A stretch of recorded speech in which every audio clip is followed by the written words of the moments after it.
Oh boy. The reason why I'm laughing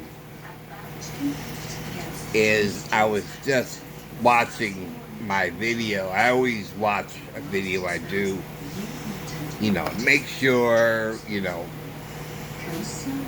I need to, if I didn't say something I wanted to say, and if I made any mistakes, and so forth. Well, I did make a mistake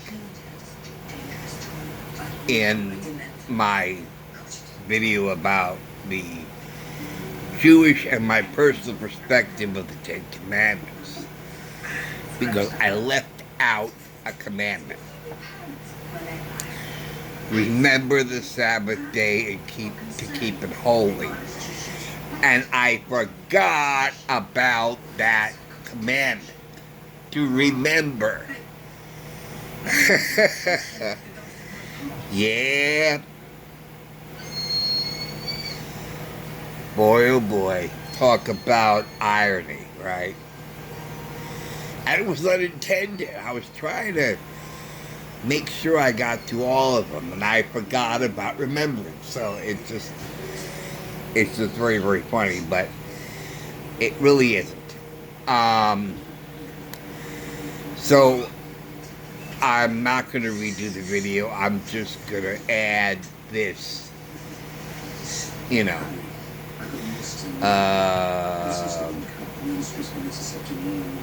unintentionally omitted commandment. Okay.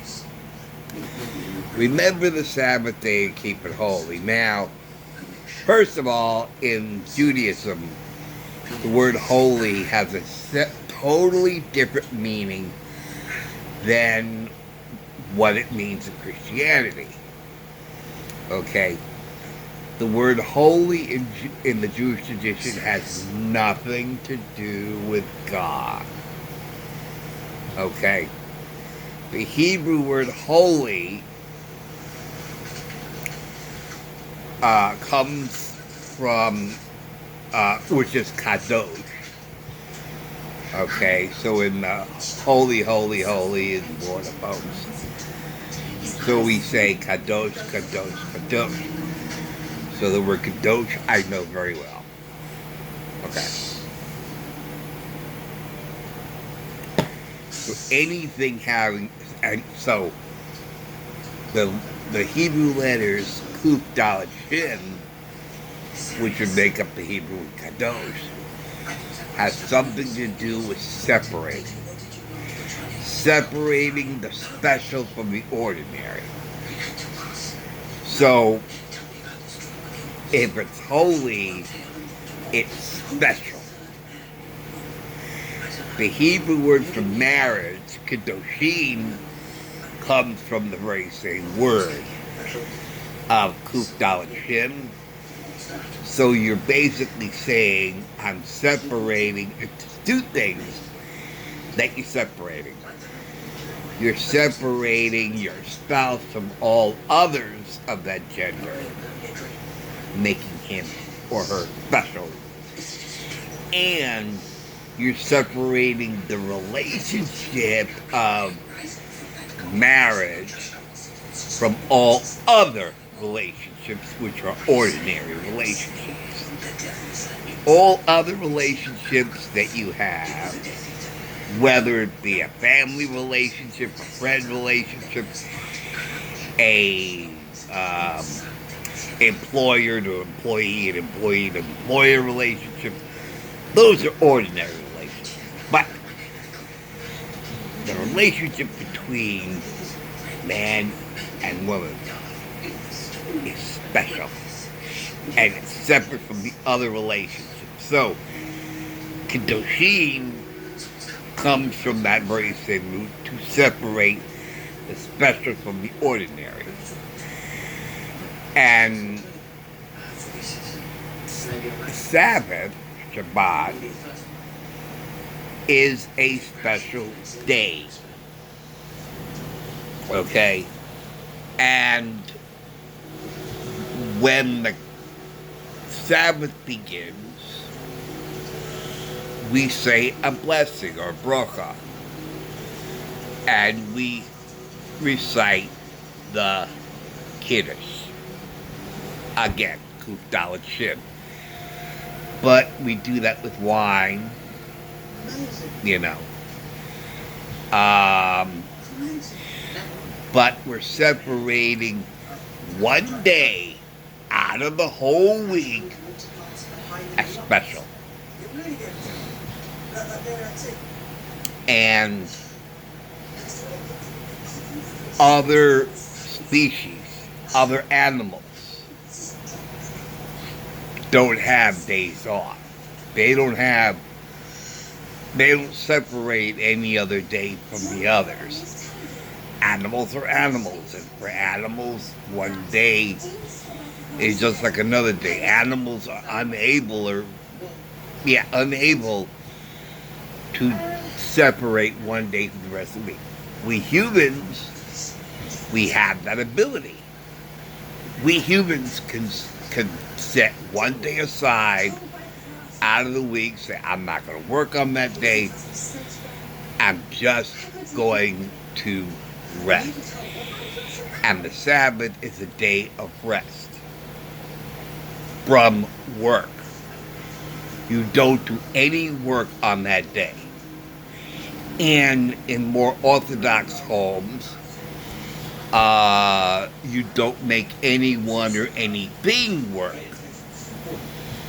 Okay, once you entered that day of Sabbath and you crossed the line into Sabbath, that's it.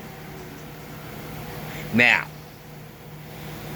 I've eaten, and I've spent many, many days and many evenings with my old rabbi and his family. And I asked them many, many questions, and they gave me answers. And one of the things is that they mainly eat things that do not have to or do not need to be cooked,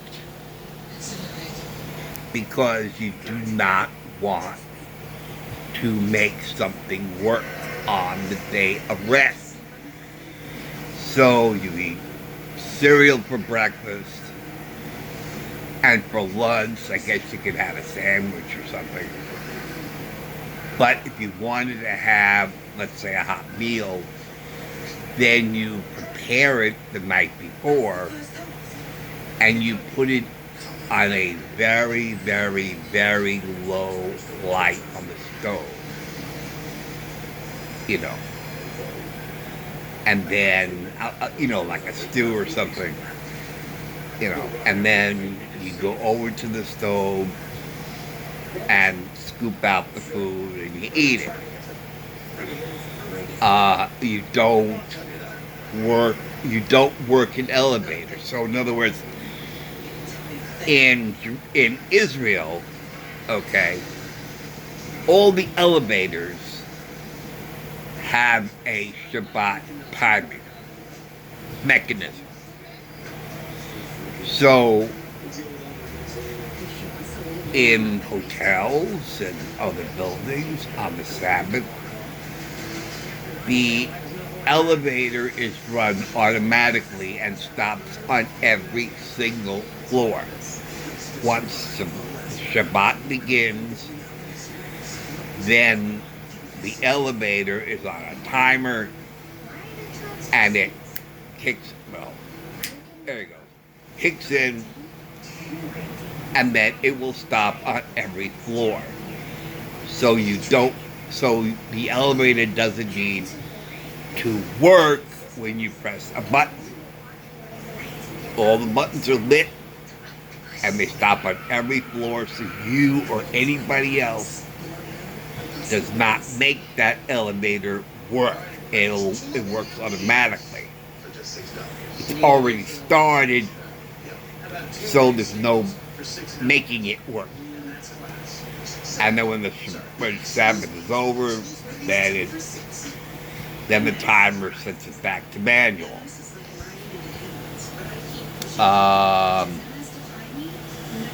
And so, to give you an idea, that's how we, as human beings, can, with our brains, set one day apart in the week for rest. And the idea is, remember that you need to rest. Because anybody who works 7 days a week, okay, that's what this is against. So, because you can get so caught up in your daily life, in your work life, like my father, may he rest, but he knew about a day of rest because he rested on the weekend. But there are other businessmen and many other people who work and have high-stress jobs and own businesses and everything. And unless they're reminded, hey, you worked hard for 5 days or 6 days. Now, please rest. Don't think about work. Don't think about the world. Don't think about responsibilities. Have a day of rest. Force yourself to set a day aside to rest. And that's basically the meaning behind remember the Sabbath day. Remember there's one day out of the week, and keep it holy, keep it separate. Keep it separate from all the other days of the week. Isolate that one day out of the week to rest. And that is the entire meaning behind it. Remember the Sabbath day, keep it holy. And the